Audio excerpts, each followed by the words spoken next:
Hello everyone, स्वागत है आपका एक बार फिर से हमारे YouTube channel classic fitness academy पर।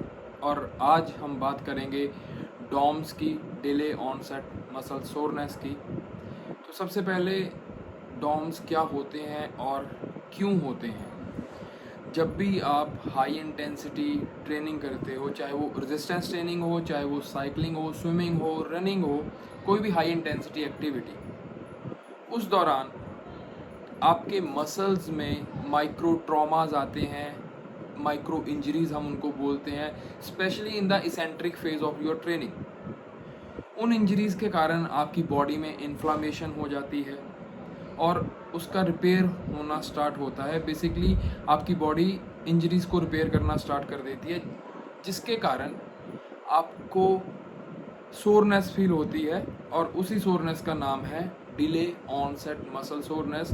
इट्स कॉल्ड डिले बिकॉज ये आपको एक्सरसाइज करने के तुरंत बाद नहीं देखने को मिलेगी आपकी बॉडी में, आपके मसल में।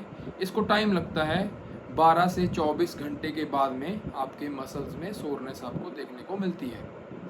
Now how long it lasts.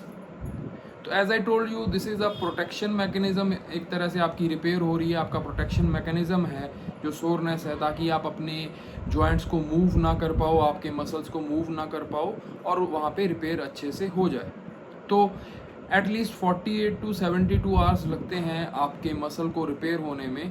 तो तब तक आपके डॉम्स, आपका वो पेन रहता है। एज़ यूजुअल ये पेन नॉर्मली नहीं होता कि आप बैठे हुए हो और आपको पेन हो रहा है।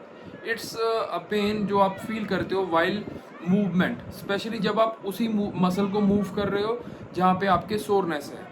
तो मसल को रिपेयर होने में 48 से 72 घंटे का जो टाइम लगता है, उसी दौरान आपके डॉम्स ज़्यादा होते हैं। एंड आफ्टर दैट आपका जो पेन है वो कम होना स्टार्ट हो जाता है and within a week ये बिल्कुल ख़त्म हो जाता है। सो आप कह सकते हो कि 72 घंटे तक ये ज़्यादा पीक पे रहते हैं और उसके बाद ये कम होने लगते हैं और हफ्ते में ख़त्म हो जाते हैं। एंड उसके बाद क्वेश्चन आता है कि क्या ये आपकी परफॉर्मेंस को इफ़ेक्ट करते हैं।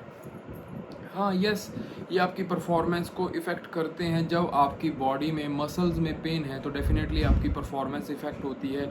आपके मसल स्टिफ हो रखे हैं, आपका जॉइंट ऑफ जो मोशन है वो रिस्ट्रिक्टेड हो रखा है, प्रॉपरली आप मूव नहीं कर पा रहे हो जॉइंट को, तो डेफिनेटली आपको जो परफॉर्मेंस है आपकी वो कम हो जाती है। तो दैट्स वाई एथलीट्स को सजेस्ट किया जाता है कि जब आपको बहुत ज़्यादा डॉम्स हैं, देन आप उस दौरान ड्यूरिंग दैट पीरियड आप लो टू मॉडरेट इंटेंसिटी एक्टिविटी कीजिए, हाई इंटेंसिटी एक्टिविटी ना कीजिए। एंड क्या ये मेरी बॉडी के लिए अच्छे हैं डॉम्स या बुरे हैं। तो ऐसा हम ये नहीं बोल सकते कि आपके लिए ये बुरे हैं या अच्छे हैं, क्योंकि ये एक तरह से एक्सरसाइज का ही इफ़ेक्ट है जो हमें देखने को मिलता है। दिस इज़ द टाइम जिस दौरान आपका जो बॉडी है वो ग्रो करती है। बट अगर ये आपके डॉम्स, अगर ये सोरनेस बहुत लंबे समय तक रहता है, आपको बहुत ज़्यादा पेन होता है और ये पेन कंटिन्यू चलता रहता है, 72 घंटे के बाद ये कम नहीं होता और हफ्ते के अंदर ये ख़त्म नहीं होता, तो आप समझिए कि आप ओवर ट्रेनिंग कर रहे हैं। तो ये जो डॉम्स हैं at that time it becomes the sign of over training, so which is bad. तो अगर आपके डॉम्स 72 घंटे तक सही हो जा रहे हैं तो उसमें कोई इशू नहीं है, then you are doing right thing. And एक हफ्ते तक ख़त्म हो जाते हैं तो दैट इज़ फाइन। बट अगर ये नहीं ख़त्म होते, हफ्ते तक ही आपको बहुत सीवियर पेन होता रहता है, then you are doing something wrong. Either you are lacking at your rest and recovery, और आपका न्यूट्रिशन सही नहीं है, या फिर आपकी टेक्निक सही नहीं है, या फिर आप अपनी बॉडी को ज़्यादा लोड कर रहे हो जिसके लिए वो अभी बनी नहीं है। क्योंकि चाहे वो बिगनर हो, चाहे वो एथलीट एडवांस लेवल का हो, डॉम सभी में आते हैं। द थिंग इज़ कि वो कितनी जल्दी रिकवर हो जाती है बॉडी आपकी डॉम से, तो वो इम्पॉर्टेंट है। एज आई टोल्ड यू कि 72 आवर्स तक ये ठीक हो जाते हैं। नाउ क्या आपके जेनेटिक्स इफ़ेक्ट करते हैं। कि किसी लोगों को कम डॉम्स आए या किसी को ज़्यादा, ऐसा कोई एज पर रिसर्च ऐसा कुछ भी नहीं है कि जेनेटिक से डॉम्स इफ़ेक्ट होते हैं। हाँ, आपकी ट्रेनिंग से इफ़ेक्ट हो सकता है डॉम्स पे। अगर आप ज़्यादा ट्रेनिंग करते हो और आप बिगनर हो तो आपको ज़्यादा डॉम्स देखने को मिलेंगे बॉडी में। अगर आप एक एडवांस लेवल के एथलीट हो तो हाँ, हो सकता है आपको कम डॉम्स मिले। ऐसा है कि एक रिसर्च ये जरूर बोलती है कि अपर बॉडी के कंपैरिजन में लोअर बॉडी में ज़्यादा डॉम्स देखने को मिलते हैं। बट जेनेटिक्स का क्या इसके ऊपर इफ़ेक्ट है, ये अभी तक कोई ऐसी पर्टिकुलर रिसर्च नहीं है। तो आप अगर कोई आपको बोलता है कि जेनेटिकली आप वीक हो इसलिए आपको डॉम्स ज़्यादा आ रहे हैं, तो वो गलत बात है। उसका कारण कुछ और हो सकता है। एज आई टोल्ड यू, आपका रिकवरी, आपका रेस्ट, आपका न्यूट्रिशन या फिर आपका ट्रेनिंग टेक्निक। नाउ अगर डॉम्स आप में ज़्यादा हैं तो आप, अगर आपको डॉम्स आते हैं तो आप इसके लिए क्या कर सकते हैं, how to reduce your DOMS. DOMS आएंगे, अगर आप ट्रेनिंग अच्छे से करोगे, हाई इंटेंसिटी ट्रेनिंग होगी तो डॉम्स आपको देखने को मिलेंगे। लेवल कम ज़्यादा हो सकता है। तो इसको रिड्यूस करने का जो तरीका है, तो सबसे पहला जो है stretching after workout. Cool down phase, बहुत सारे लोग कूल डाउन नहीं करते।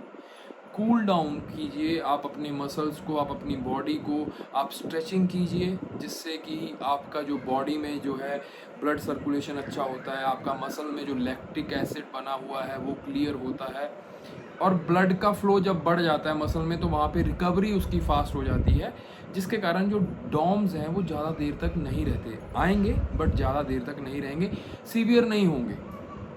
दूसरा, रिसर्च में देखा गया है कि मसाज, चाहे वो मायोफेशियल रोलिंग हो, चाहे वो मसाज हो, एनी काइंड ऑफ मसाज, उससे भी आपके जो डॉम्स हैं उनका जो पेन लेवल है वो कम हो जाता है। तो एज़ पर माई एडवाइस, आप स्ट्रेचिंग ज़रूर करें, कूल डाउन करें बॉडी को, ताकि आपको डॉम्स देखने को ना मिले। So this is all about DOMS. ये हमारा टॉपिक था आज, डिले ऑनसेट मसल सोरनेस के रिगार्डिंग। सो आई होप आपको बहुत कुछ सीखने को मिला होगा इस टॉपिक से। तो प्लीज़ अगर आपको वीडियो ये अच्छा लगा हो, इसको लाइक करें और शेयर करें अपने दोस्तों के साथ, तो ताकि उनको भी डॉम्स के बारे में पता चले, उनको एक इन्फॉर्मेशन मिले। प्लस हमारे चैनल को ज़रूर सब्सक्राइब कर लें ताकि आप आने वाले वीडियोज़ को आराम से देख सकें और अपनी नॉलेज को इम्प्रूव कर सकें, इंक्रीज़ कर सकें।